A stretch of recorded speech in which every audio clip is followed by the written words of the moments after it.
लेकिन आज की सबसे बड़ी खबर जिस पर न्यूज 24 की बड़ी कवरेज लगातार जारी है, बड़ी बहस भी कर रहे हैं और ये खबर यूपी के हाथरस से सामने निकल कर आई है। एक बार फिर से आपको सुनवाते हैं। हाथरस गैंगरेप केस में पीड़िता के भाई का आरोप है कि लड़की अपनी जुबान ना खोल पाए, इसीलिए उसकी जुबान तक काट दी गई थी।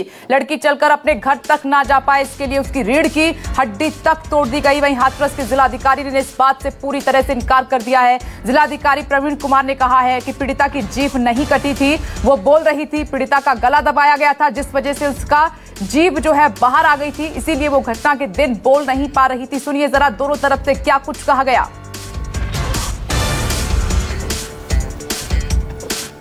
हाथरस में एक मासूम के साथ जघन्य अपराध हुआ और उसकी मौत हो गई है। इस वक्त उनके भाई मेरे साथ है। क्या हुआ था, कहाँ हुआ था, इस तरीके का जो कृत्य हुआ, इस वक्त आप कहाँ थे? मैं एक्चुअली गांव में नहीं था वहाँ उस टाइम पे, तो दूसरे गांव था।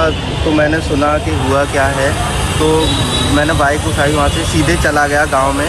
तो मैंने वहाँ जाके पहले सुना, जो मेरी दीदी हैं उनसे पूछा, तो उस टाइम पता चला कि उन्हें जान से मारने की कोशिश की गई है। मगर जब मम्मी से पूछा मैंने और जब दीदी होश में आई थी तब उन्होंने बयान दिए, वो कुछ अलग थे। तो वो बयान वो दे पा रही थी, उस वक्त होश में थी?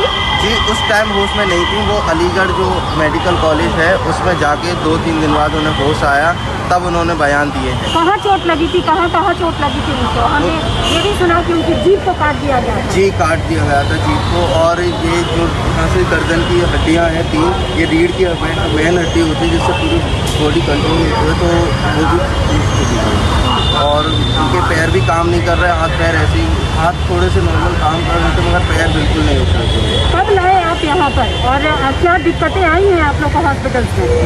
मैं एक तो मेडिकल कॉलेज से यहाँ तक लाने में, अलीगढ़ मेडिकल कॉलेज से कोई भी डॉक्टर साथ में नहीं आया। उन्होंने बोल दिया था कि एम्बुलेंस की टीम जाएगी अलग से, क्योंकि हमने रेफ़र अपनी तरफ से नहीं किया, ऐसा बोला था उन्होंने। और जब यहाँ आए तो 1-1:30 बजे की समथिंग हम यहाँ पे आ गए थे। उसके बाद यहाँ एडमिट किया इमरजेंसी में। उसके बाद पहले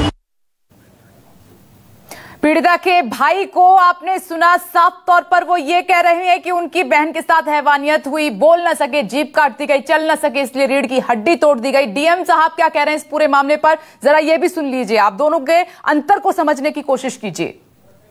सुना कि उनकी जीभ को काट दिया गया। जी, काट दिया गया था जीभ को। और ये जो यहाँ से गर्दन की हड्डियाँ हैं 3, ये रीढ़ की मेन हड्डी होती है जिससे पूरी बॉडी कंट्रोल होती है, तो वो भी। और उनके पैर भी काम नहीं कर रहे, हाथ पैर ऐसे ही। पीड़िता का जो गला दबाया गया, और गला दबाने के डॉक्टरों के अनुसार जो बताया गया, गला दबाने के दौरान उसकी जीभ बाहर आई और दांतों के बीच में फंसने से उसमें जीभ में चोट आई थी। और जीभ काटने के बाद पूर्णतः सही नहीं है, केवल जीभ पर उसमें चोट आई थी और पीड़िता बोल रही थी और किसी कारण से उसमें जो सीओ थे और जो। नमस्कार, मैं हूं मानक गुप्ता। अगर आपको हमारा ये वीडियो पसंद आया हो तो इसे लाइक और शेयर जरूर करें, और हाँ, हमें सब्सक्राइब और फॉलो करना ना भूलें, ताकि आप देश और दुनिया की कोई खबर मिस ना करें। चाहे कोई ब्रेकिंग न्यूज हो या कोरोना वायरस से जुड़ी कोई भी अपडेट, पॉलिटिक्स हो या आपकी जेब से जुड़ी कोई खबर, इलेक्शन की कोई न्यूज हो, कोई कंट्रोवर्सी हो या फिर कोई वायरल वीडियो, सब कुछ मिलेगा न्यूज 24 पर। तो जुड़े रहिए हमारे साथ और देखते रहिए न्यूज 24।